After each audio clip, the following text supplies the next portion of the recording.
I definitely want to start out with one of my favorite chapters of the book, which is chapter 6, Art versus Entertainment. There's so many different things, but I feel like this is the crux of the book where you kind of just dive in and you're like, okay, right, yeah. What's the real reason why you want to do this? Right, why did you buy this book? Exactly. So I want to read a segment from the book. Okay. So that the people can understand what's in here, okay? All right. So, and I quote, "You can't make people do things, but you can make them feel things. And when they feel things, they do things like follow you. You want to grow an audience? Stop taking the whole thing so seriously. Rigidity and pressure drive people crazy. No one wants to be around that. If we can tell you're desperate for us to be here, we will leave. People like showing up when they feel that you like what you're doing so much that you be doing it anyway, whether they're there or not." Okay? Yeah. So, like I said, this is one of my favorite chapters of the book because it made me question, like, okay, I know I've been at a place with social media where I feel like, okay, I need to have 10,000 followers. I need to be doing Who this. else has ever felt like that? You can be honest. Yes. I felt like that. That's how I got in this mess. Right? And so that chapter really made me think about, okay, why do I want these followers? Like, what am I trying to build here? Is it really building a brand? Like, what is my legacy? Right. So can you kind of tell the people, what is art versus entertainment and why we are so focused on, wanting people to follow us so bad? Where does that come from? Yeah, so I think that because the internet has become this part of our daily lives in the past, I think it's always been a part of our lives, but now it's like attached to us. It's almost, I always talk about how like the internet is our primary reality, like what's happening on there almost seems more important to culture than what happens in here in physical reality, and that's so terrifying in a lot of ways. But I think one of the consequences of that is that a lot of us feel pressure to be significant in this vast void of information, and people are out there trying to make their mark and be seen. And because of that, what ends up happening is that we get a lot of what I would consider just like sort of cheap, sensationalized junk content. Right. And a lot of us, I think, also feel pressure to participate in the conversation because we're using this idea that to be popular, you have to keep being seen over and over again. And that's one way of looking at it, but to me, I feel like that exploits the human, the eyeball, the human experience. And when you focus on coming in through the aspect of art, I think it has a different side effect. I think art helps people go into themselves. It helps people become present, whereas entertainment is more dragging your consciousness outside of itself, which I don't think is a bad thing. Like, I think entertainment has its place for sure. I never want to demonize it, but I think the pressure we all feel to only entertain and prioritize that over focusing on what matters to us and what's going to really matter in in all these streams, the Instagram stream, the Twitter stream, because there's no point of just adding to the noise. And so much of this book was about how can I make something so that people stop that scroll, because it's like the state of consciousness we're in when we're scrolling is so, I call it like zombie attention in the book. You don't want none of that. You can't really build a brand off of that, you know what I mean? And I think artists know that. Who's an artist in here? Creatives? Yeah, so I think that's why we have such a negative experience with social media, because we're like, I don't want to just make noise for the sake of making noise. Right. So I think another big thing is that art heals. It's an emotional connection that you have with another human being through their work. Entertainment is usually presented in a way where the person is further isolating themselves through an illusion of hierarchy or coming off as more important or better. And I think that's happening way too much on social media with people who are not celebrities. It's very interesting. we see so many social media personalities, right? Like the Shiggies and so many different people. I love Shiggy though. I know. No shade to Shiggy. We love Shiggy. But I'm happy for him. But it's just like, it seems like it's just for attention. Right, because that's what it is. Well, we've been taught that having a bunch of attention is all that matters. because we think, oh, well, so-and-so has a big now, they got a show, or so-and-so, you know.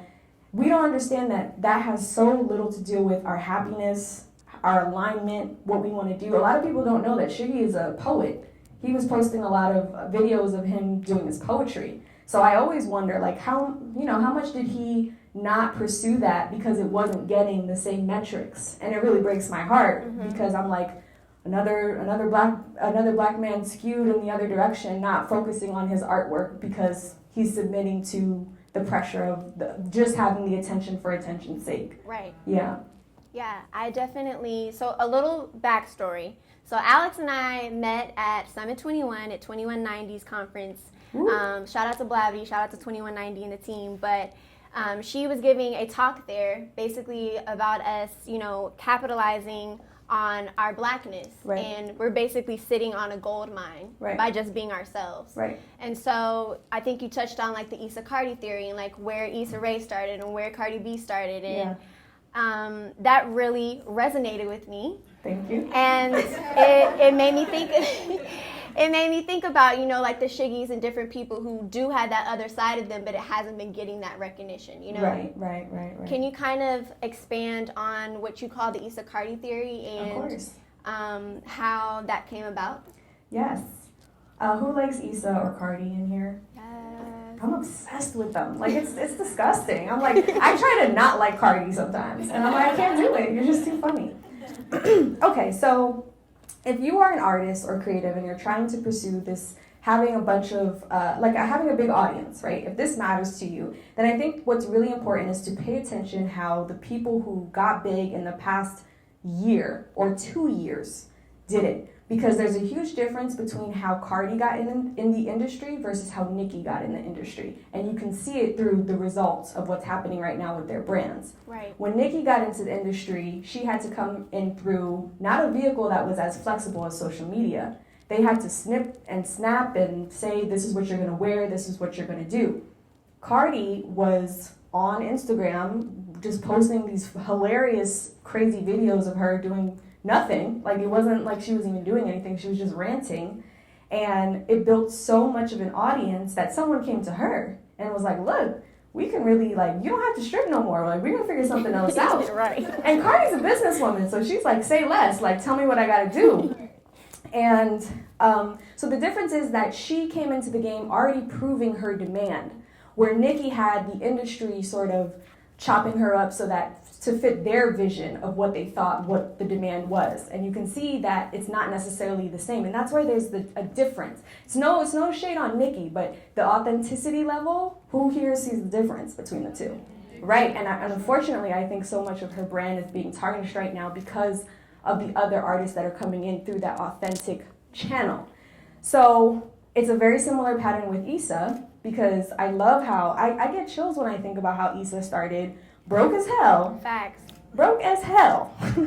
In LA, you know, just another girl saying she's working on a show. Everybody's like, whatever, you know what I mean? But the show was good enough and got enough demand on the platforms that HBO picked it up. So the Issa Cardi theory is basically understanding that, you know, it's okay to start with crappy cameras.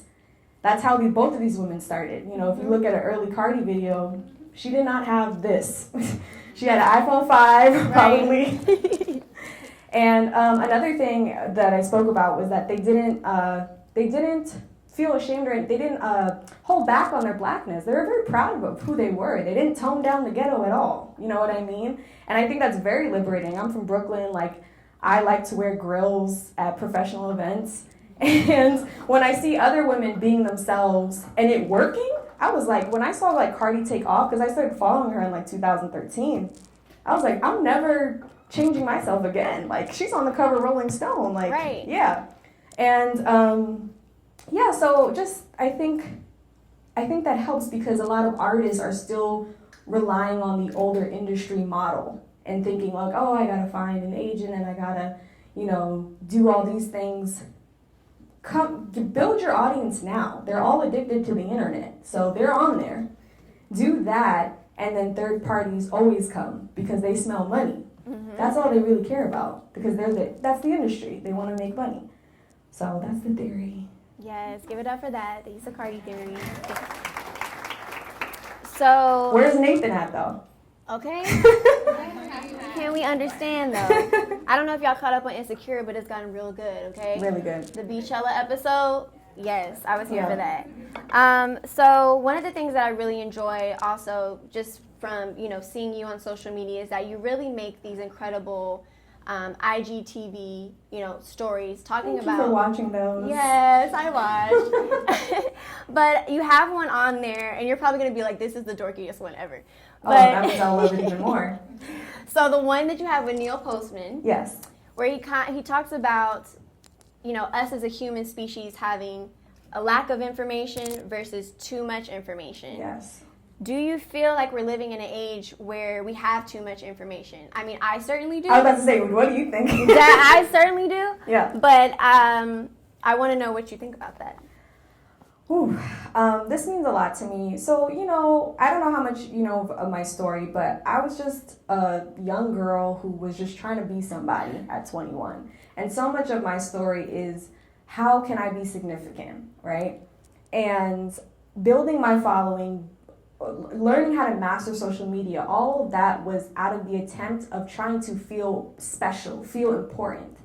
And because I was under the impression that if you're rich and famous, you ain't got no problems.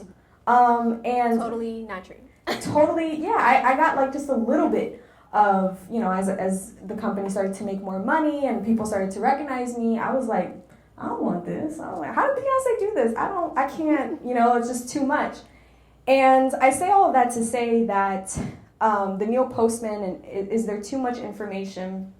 Because attention is for sale in such quantitative amounts, because it's expected that we all labor our focus every day on these apps and show up as the product for these companies, because we're not the customer, we're the product.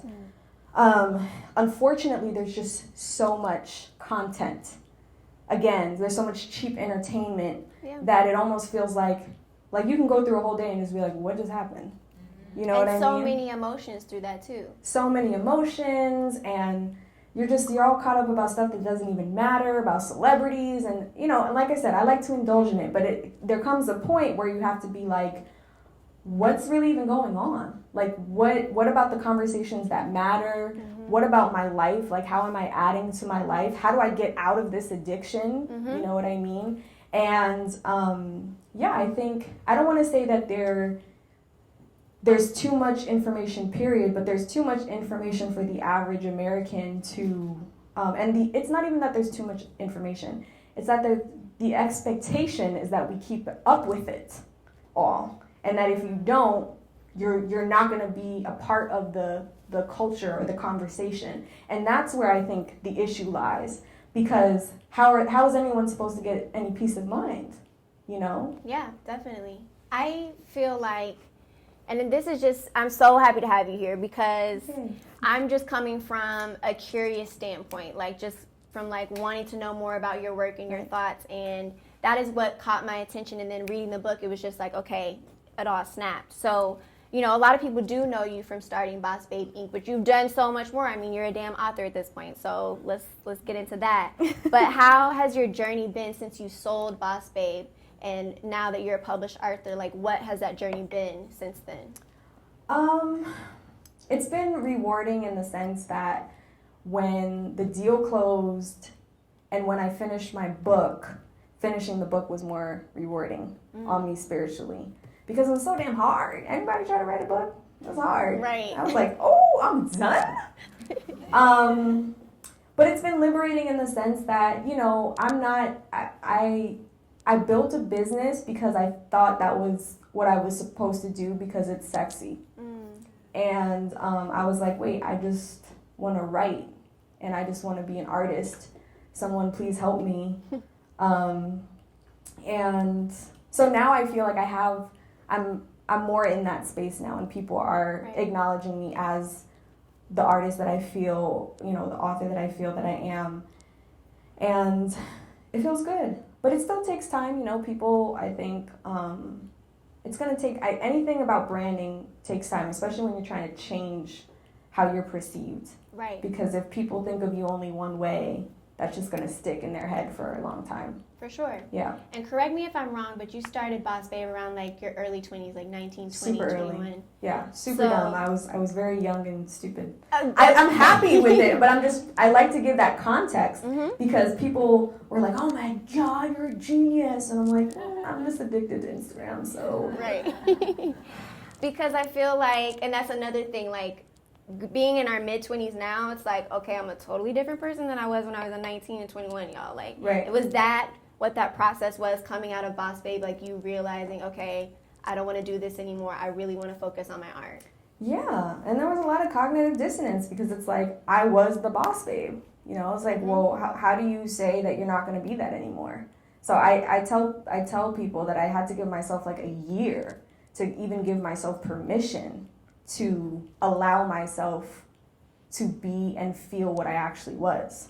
Because I was like, oh, you can't do that. Like, you're so lucky. Like, you built this thing and it's so amazing. And like, how could you walk away from this? And yeah. How many people do you feel like were just following you because you were the boss babe versus like your true loyal following Oh that God, you I have don't now? want to think about that. Hopefully not too many. I mean, look, I love and I'm so grateful for everything that building that brand gave me, and I'm so happy with its new owners, and I'm so happy that it's being taken care of by people who really have the energy and time and love that I know I wasn't going to be able to give it. But I will say that it's been magical to see some of these women, you know, have been following me longer than I've had a whole boyfriend in this whole like situation. I've broke up with him, and I'm like, and people are still following me. I'm like, know y'all are the full loyal. Right. Yes.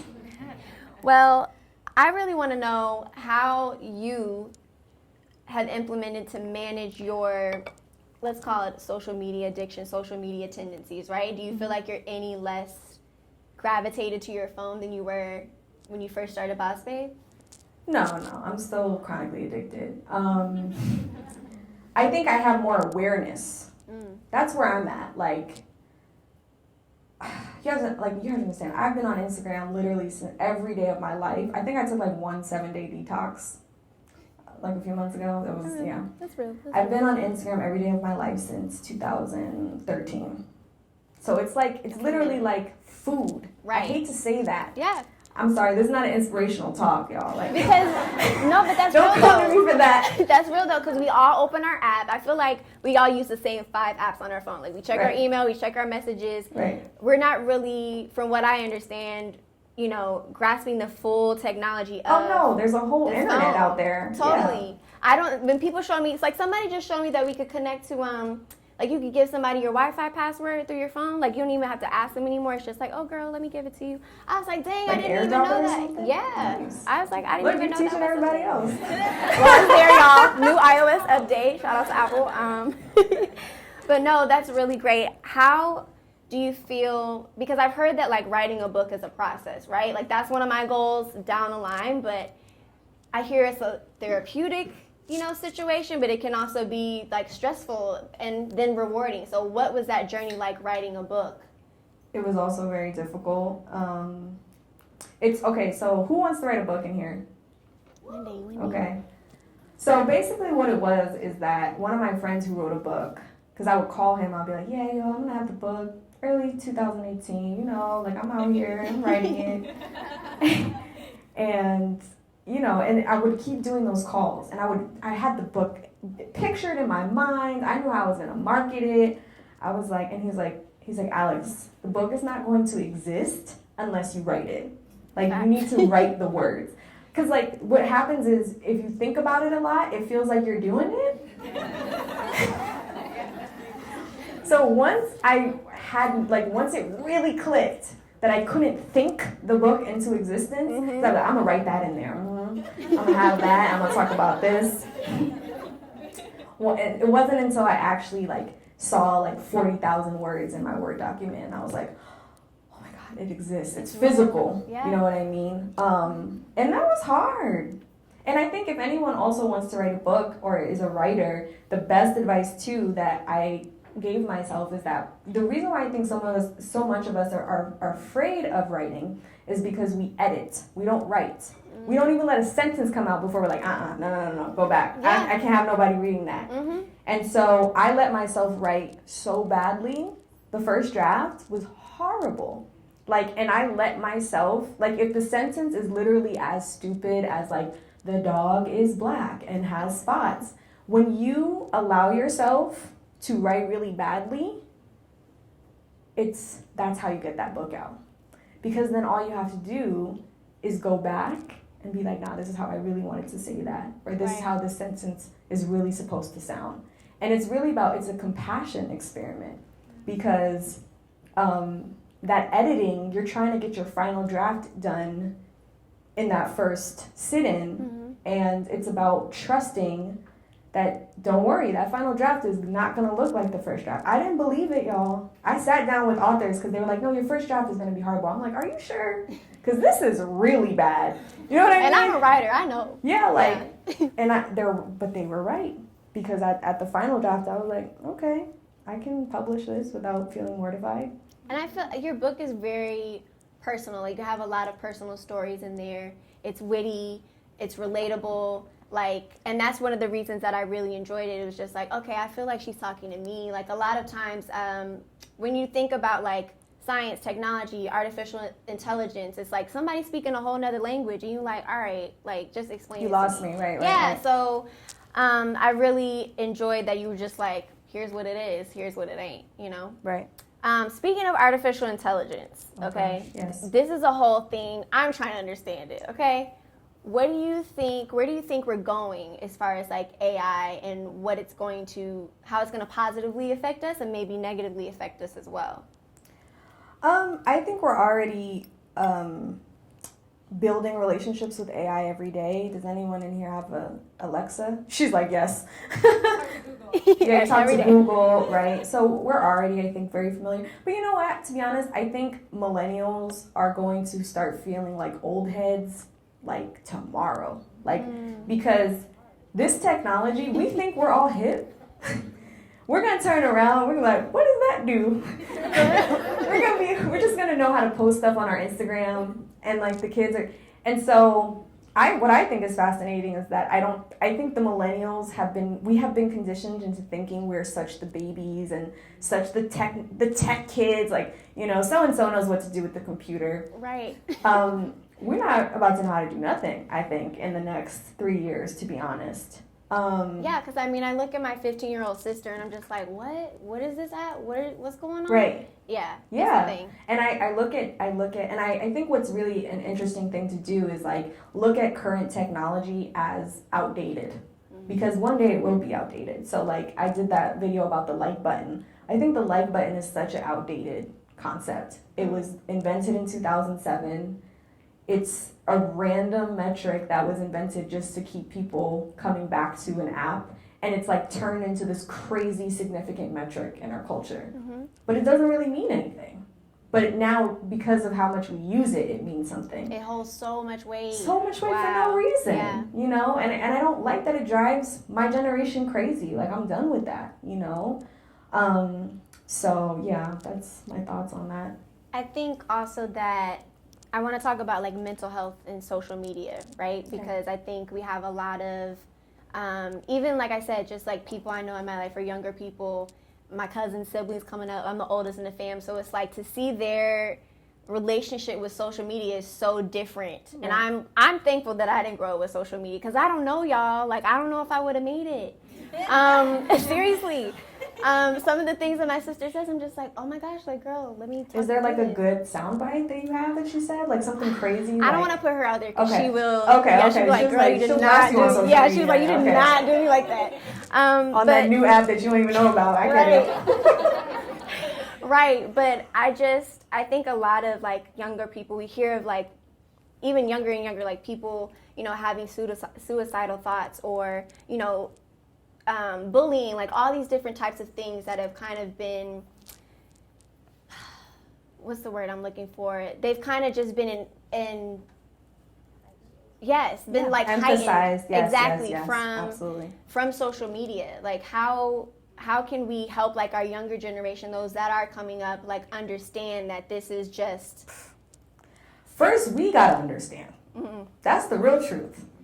Because another thing I say in that video is that one of my homeboys was like, man, I feel bad for these kids. Like, they got to worry about Instagram in high school. I can't even imagine. I'm like, you worried about Instagram every day. What you talking about? Like, you grown.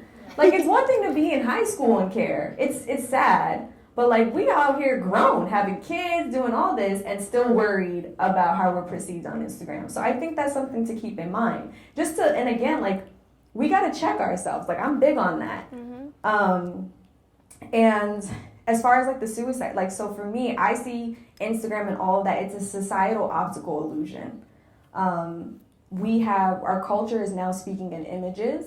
And so images are very cryptic pieces of communication.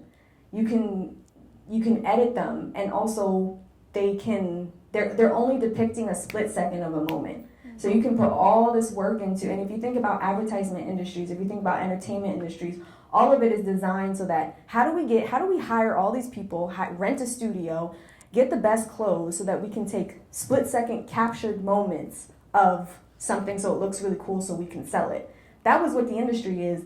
Now that's what life is for a lot of people. People are like, I'm gonna buy that because that's gonna look cute on my feed, or like whatever. So now it's a part of life. I say that with no judgment. Like, you're talking to like the person who's been addicted for a really long time and have participated in that. But I think everyone has. Right, sure. and my point is that because it's so cryptic of a language, unfortunately, we're talking to each other in using communication that doesn't even properly illustrate our lives, and then we're making decisions off of the images. So you can have the prettiest girl, the poppin' rapper, I don't even care. But like, if anything, the better things look, the more suspicious I am. That's where I'm at.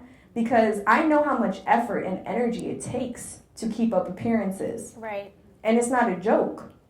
And so I think that whenever someone is so focused on how the shell of things look, just the skin, just that picture, and that is as soon as the picture is done, you're like, oh, okay, I can go be my physical reality self now. The further that picture is from your real self, the more psychological torment you're gonna live with. And that, I think, when it happens too extremely, you have suicide, absolutely. And you have people being very mentally disturbed because they are putting all their worth in that perception. You're never gonna feel loved by how well you're perceived if it's not who you really are. You know what I mean? Like, as much as we love people like Beyonce and stuff, like, if she didn't have her family, if she didn't have the people who loved her, she would probably feel just like a shell. She's just like a person here for other people. And, that's an extreme example of what I think the everyday person has pressure on themselves right now. Right. Yeah. Yeah, definitely. It's just a tough topic to talk about because it's just, I hate seeing those, stories come up, Twitter, everything. It's just like, dang, like, this person was going through something. We hear about like Kate Spade, Anthony Bourdain. It's like, not saying that their situation was attached to social media, but It's just like pinnacle of success. How could you be sad? Right. Yeah, for sure. We're gonna get into some questions from the audience, but I want to ask you about Attention for Sale. What is this? This is a documentary. Is this a short? Like, what can we expect? Okay, yeah. So, Attention for Sale is a mini doc that I am producing about how attention being for sale in such quantitative amounts is making it so that the collective attention span is deteriorating. As a result, it's becoming a threat to art, intellectualism, and the quality of human relationships. If we are a society that can't focus, then things like certain presidents get into office, and certain headlines make it, and the threat, because people think I'm about people think I'm like against phones or something, or like I have a Steve Jobs poster in my house. Like, obviously I'm not against iPhone. I am against manipulating and exploiting the nation's attention for money, because the negative consequences are that sophisticated information cannot get through the social aperture, and only junk content can get in. And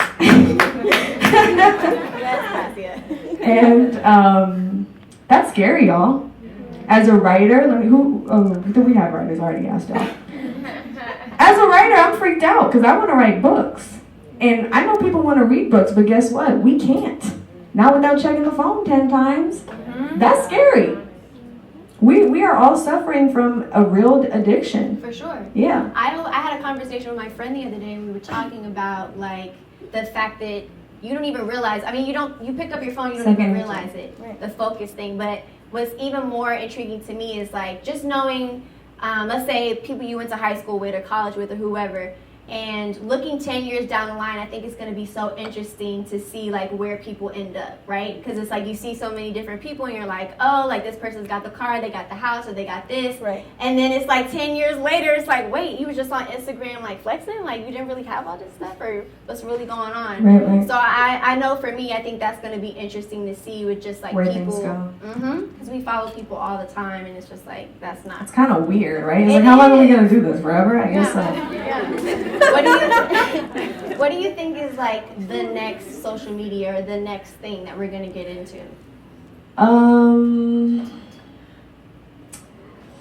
don't know, because the thing is, we're so established on Instagram. Like, obviously, I'm not naive enough to think like nothing can come in and change. But the thing is, like, Snapchat came in and was a threat for a while, but then he just stole that product to put it in his app. And we're like, well, I have more followers on here, so I'm gonna just stay on here. Right. So the thing is, like, there might be a next big thing, but Facebook is big enough now that they'll just get coders to develop it in 6 months and put it in. And because we have our social lives already integrated, we'll just do the same thing that we did with Snapchat and just stay on Instagram. The only way I think it will threaten the current behavior that we have is if someone invents hardware that's going to disrupt the relationship we have, meaning like another actual physical piece of tech. Right. Yeah. Well, y'all give it up for Alex Wolf. Y'all were Thank you so much. Yes. Guys, are asking y'all give me the questions over the ones that we have handy. If not, oh, okay. If y'all have any questions, please put them in the bowl, or if not, I'll just bring the mic to you and we'll do that thing. Whatever works. Yes.